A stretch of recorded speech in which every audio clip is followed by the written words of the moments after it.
This wall has nothing to do with security. This wall is just to protect the illegal settlements and settlers brought into the occupied territories. This wall is all about land grab and annexing more land into the state of Israel. And therefore it has advised to dismantle this wall and to stop constructing it.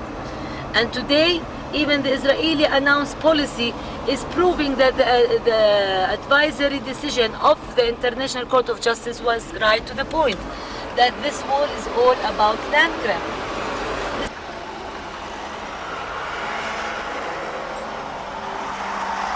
These are the 3 parallel villages in this area.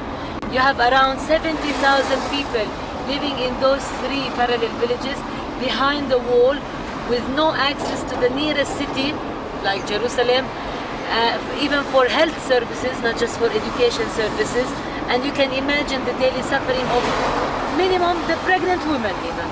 Because the nearest hospital for any pregnant woman here, if she's not able to reach the hospital of Maqasid, which is 5 minutes drive to, on North of Olives, will be Jericho, half an hour of drive, or Beit Lahem, which is another half an hour of drive. And you're lucky enough to make it on time if you're not stopped at a checkpoint. So this is the daily reality that those people are left to live and to survive through.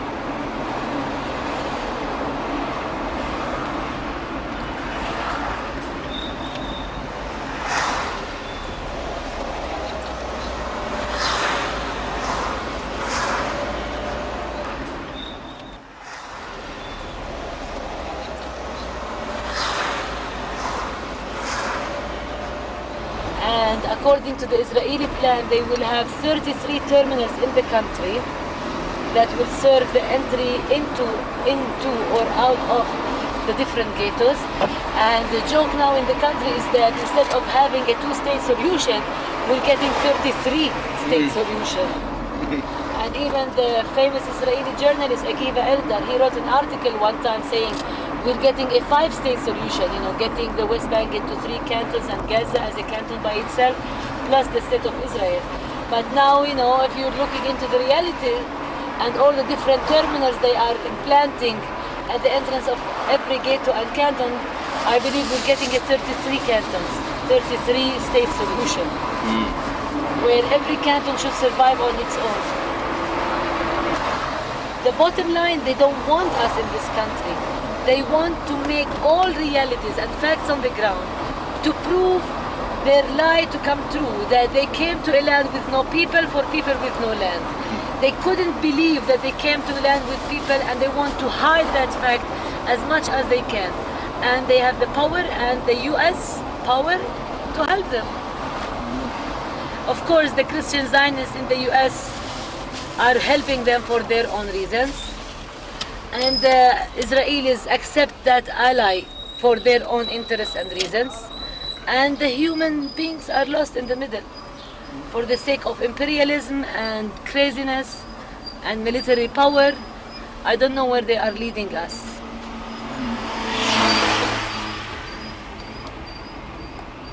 When Israeli Prime Minister Rabin, he stood up to say, we have to admit we came to a land with people and those people have rights, they assassinated him. They couldn't believe that one of them is saying that we made a big lie. And since the assassination of Rabin, the right wing have got their way in changing facts on the ground in the country. Look, this is the terminal I'm telling you about. So this is the terminal. Anybody who wants to exit or enter Abu Dis should pass through this terminal, just like the one that you will be seeing at the Qalandia checkpoint. Also another terminal. And you have to have a permit now only for West Bankers to exit the ghetto. Very soon, just like it's happening with Beit Lahem, I as a Jerusalemite will also be requested to have a permit before I enter the West Bank. And that's where my social problems will start, the nightmare of not having my children seeing their father. And look how they are making things so beautiful around the wall and the terminal, so that the Israeli passers-by will not feel the guilt of imprisoning human beings behind those walls. To that extent, they are so sensitive. They really perceive us as inhuman and not human beings, the Israelis. And they want us to sympathize with them. How can I tell my daughter that those are the same people who faced the crimes against humanity in the Holocaust? How can I convince her? How can I convince her to sympathize with them? We have nothing to do with the Holocaust as Arabs and Palestinians. We have nothing to do with it. But how can I, on human level, ask her to sympathize with that crimes against humanity and sympathize with the Jewish people? How can I? When she sees the victims of Holocaust are conducting the same Holocaust but on me and in my land, and for no reason, just because they deny my existence and deny my rights on this land, despite all the compromises I gave to live and to coexist in this land.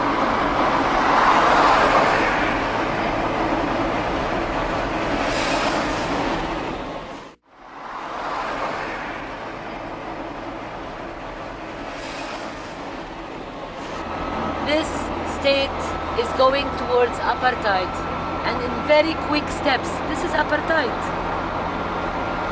There is no legal decisions now introduced to make it legally apartheid, but the daily practices are apartheid.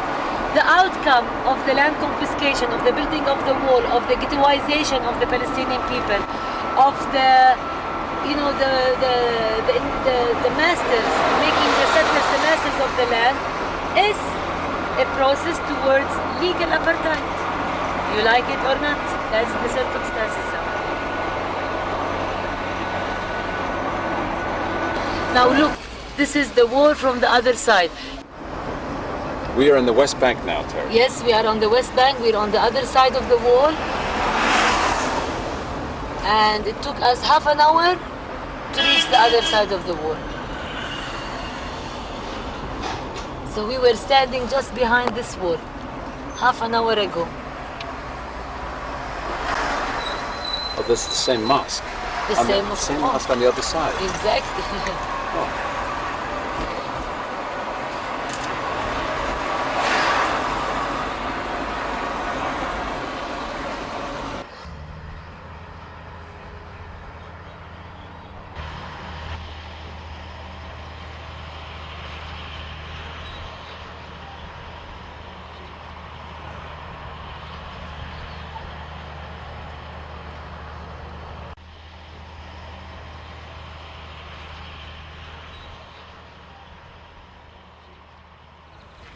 You know, Jerusalem is the critical point for make it or break it in this conflict.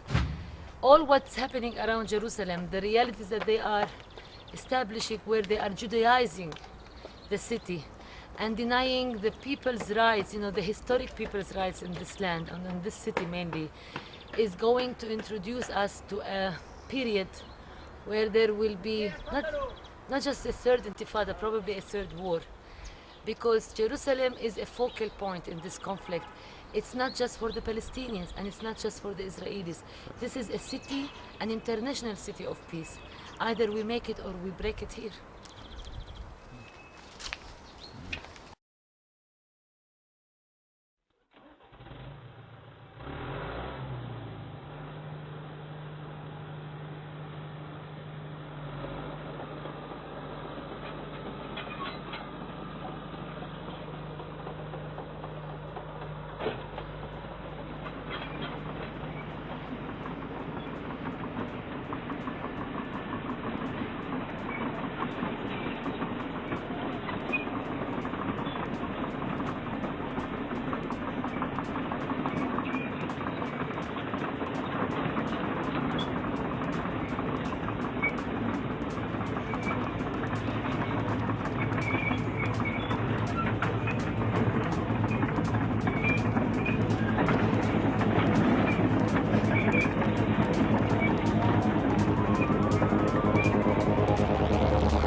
We began this documentary short film in late July 2006.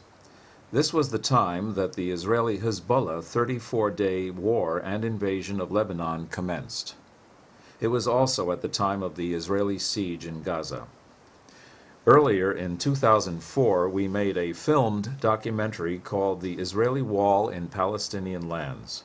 As part of that work, we spent time in the East Jerusalem neighborhood of Abu Dis as the separation wall was being constructed. At that time, in 2004, the wall was not yet continuous. There were breaks in the wall at several points where you could still cross on foot from one side to the other. By this visit in 2006, the wall at Abu Dis had been completed, although people like Terry could still make this half-hour drive around the wall to get to work. Currently, massive terminals have been constructed, and we expect on our next visit to have to pass through this terminal, and Terry, as a Palestinian with a Jerusalem ID, would need to obtain a permit before entering the West Bank, whether to get to work or to visit her family. The story of meeting with Terry Boulatta actually begins for me in 1988. It was then that I was with a team of Americans who were making the first eyewitness journey to the West Bank and Gaza during that first intifada, the non-violent uprising. Terry then was in her early 20s and was a very competent and thorough guide. We skip ahead now 18 years for our reunion with Terry in her neighborhood of Abu Dis. In 2007, we will mark the 40th anniversary of the Israeli occupation of the West Bank and Gaza, 40 years since the 1967 war. This has been 40 years of land confiscation, settlement building, and the strangulation and ghettoization of the Palestinian population.